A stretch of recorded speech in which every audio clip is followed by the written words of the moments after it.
Carpal tunnel syndrome is a nerve entrapment disorder that results in the compression of the median nerve, which winds its way through the wrist through a narrow passageway called the carpal tunnel. This compression typically causes pain, numbness, and tingling in the thumb, index finger, middle finger, and thumb side of the ring finger, which are the areas of skin innervated by the median nerve. Now, taking a cross section of the wrist, we'll see a bony arch known as the carpal arch on the dorsal side of the hand, which forms the floor of the carpal tunnel, and a sheath of connective tissue called the flexor retinaculum, or transverse carpal ligament, which is on the palmar side of the hand and forms the roof of the carpal tunnel.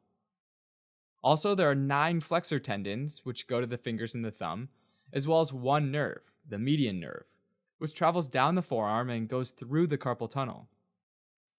The skin of the hand served by the median nerve includes the thumb, the index finger, the middle finger, as well as half of the ring finger that's on the thumb side. The other side of the ring finger and pinky are served by the ulnar nerve, and the back of the hand served by the radial nerve. Only the median nerve goes through the carpal tunnel. Carpal tunnel syndrome is caused by compression of the median nerve, and that typically happens as a result of inflammation of the nearby tendons and tissue, which creates local edema or swelling, which increases the amount of fluid in a very tight space, and essentially puts pressure on the median nerve. Initially, that pressure can cause a dull ache or discomfort in any of the areas of the hand that are innervated by the median nerve. Eventually, this discomfort can lead to sharp pins and needles like pain, called paresthesia, which can extend up the forearm. People might also have muscle weakness, which can cause clumsiness with tasks like holding small objects, turning doorknobs and keys, or fine motor tasks like buttoning up a shirt. In severe situations, the thenar muscles at the base of the thumb can start to waste away. This happens because those muscles are innervated by the recurrent branch of the median nerve, which arises from the median nerve after it passes through the carpal tunnel.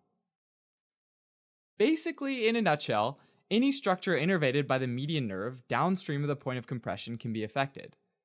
Interestingly, a superficial sensory branch of the median nerve, called the palmar branch, provides sensation to the central base of the palm. Because this nerve branches upstream or proximal to the carpal tunnel and travels superficial to it, this nerve's not affected by carpal tunnel syndrome. And this is also why there's no loss in sensation in the central palm of the hand.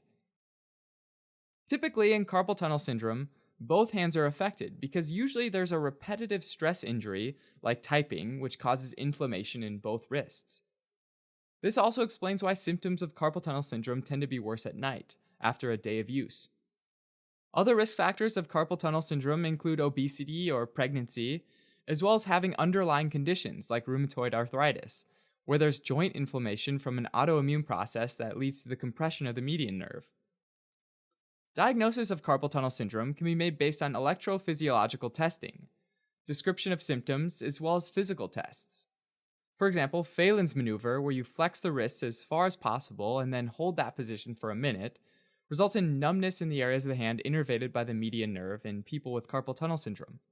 Another physical test, Tinel's sign, is performed by tapping the transverse carpal ligament, which reproduces the symptoms of tingling or feelings of pins and needles in areas of the hand served by the median nerve. Finally, there's Durkin's test, which is another way to elicit carpal tunnel symptoms, but this time by manually compressing the carpal tunnel with the thumb for 30 seconds.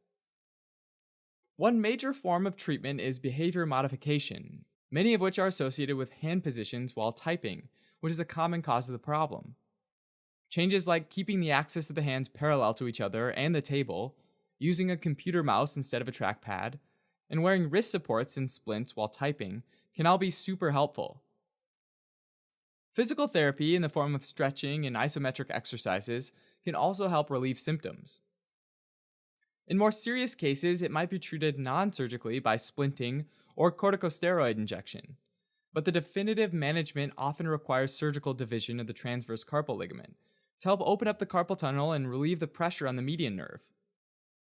Alright, as a quick recap, carpal tunnel syndrome is a condition most often characterized by a numbness and tingling in the hand caused by a compressed median nerve in the wrist, and if necessary can be surgically treated by release of the transverse carpal ligament, which forms the roof of the carpal tunnel. Thanks for watching. You can help support us by donating on Patreon, or subscribing to our channel, or telling your friends about us on social media.